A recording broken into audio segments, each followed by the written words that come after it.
States generally have the authority to regulate the rates charged by insurance companies operating within their borders. The goal of such regulation is usually to balance insurance companies' and consumers' interests. In Anthem Health Plans of Maine versus Superintendent of Insurance, an insurance company challenged Maine's objection to a proposed rate increase. Anthem Health Plans sold individual health insurance plans in Maine. State law required that the Superintendent of Insurance approve proposed rate increases. Anthem filed a proposal for revised rates that would result in an average rate increase of 9.2% for nearly 11,000 policyholders. Anthem's proposal contained a built-in risk and profit margin of 3%. The superintendent held multiple public hearings.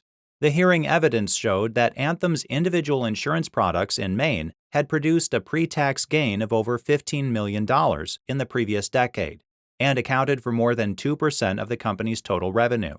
These profits contributed to a company-wide surplus of more than $229 million.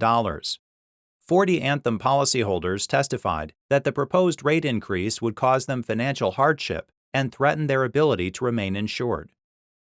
The superintendent reasoned that the governing statute required balancing Anthem's financial integrity and the state's legitimate interest in protecting consumers by maintaining the insurance pool's viability and keeping premiums as reasonable as possible.